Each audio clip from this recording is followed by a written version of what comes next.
Ada yang bilang laptop Advance Solmat ini laptop murahan. Ada yang bilang juga ini laptop yang worth it banget. Dan saya udah pakai laptop ini selama kurang lebih 1 tahun. Dan sekarang saya kasih fakta jujurnya tentang laptop ini.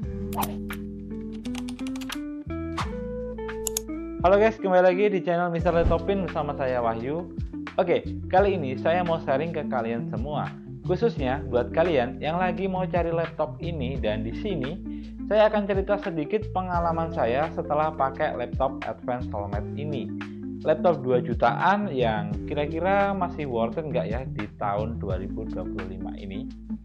Dan informasi di video konten ini real keluh kesah cerita saya. Video real pemakaian saya, kotek video dari saya asli dan tidak nyomot video orang lain. Dan jadi yuk langsung kita bahas saja. Sedikit flashback aja ya, pertama kali tahun lalu saya pegang laptop ini, jujur kaget sih.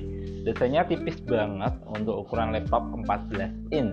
Bobotnya ringan, cuma sekitar 1,4 kg aja, cocok juga buat dibawa keluar kerja di luar ruangan. Bodinya emang plastik, tapi menurutku build quality-nya ini untuk harga segini udah oke lah. Performa sehari-hari selama setahun saya pakai buat kerja, masukin data bisnis di Excel, buka Zoom sambil catat-catat script teks, performanya cukup sih. Dan oh ya, Advance Solmat ini punya varian RAM 4GB dan 8GB. Cuma saranku kalian ambil yang RAM 8GB atau kalian bisa upgrade sendiri untuk penyimpanan dan RAM-nya guys. Untuk pemakaian sehari-hari nih, biasanya saya pakai bisa bertahan sekitar 4-5 jaman untuk kerja ringan ya. Dan apalagi saya sering pakai buat kayak Zoom meeting. Untuk kameranya sendiri, webcamnya ini udah cukup standar laptop lah guys. Nggak bagus ya nggak jelek juga, ya gitu-gitu aja lah kamera laptop dari dulu. Dan ini laptop punya port yang udah cukup lah, ada USB, HDMI, jadi nggak ribet lah buat presentasi kayak gitu. Untuk keyboardnya sendiri ini udah nyaman banget buat ngetik walaupun nggak ada backlight. Touchpadnya standar, nggak terlalu besar tapi tetap responsif lah.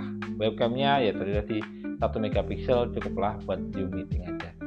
Dan sedikit bahas saja spesifikasinya ya. Untuk prosesornya ya pasti dia masih pakai Intel Celeron N4020 dual core, dual thread. Base clocknya itu 1,1 GHz. Turbo boost-nya bisa sampai 2,8 GHz. Untuk RAM-nya 4 GB yang masih bisa di-upgrade sesuai yang tak jelasin di awal tadi. Dan untungnya dia udah pakai SSD ya. Jadi booting dan buka aplikasinya tetap cepat dibanding laptop yang masih pakai HDD.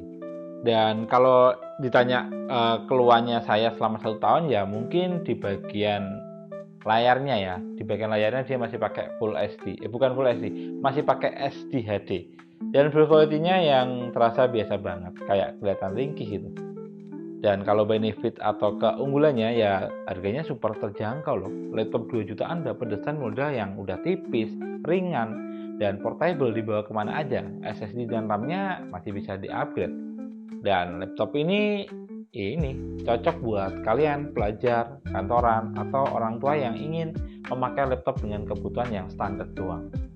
Tapi kalau kalian kerjaannya yang desain, edit video, atau kayak coding berat, ya better cari laptop yang speknya lebih tinggi dari inilah. So, jadi laptop ini masih worth it tidak dipakai di tahun 2025 ini ya, jawaban dari saya masih worth it. Ya dengan catatan untuk pemakaian standar harian tadi ya.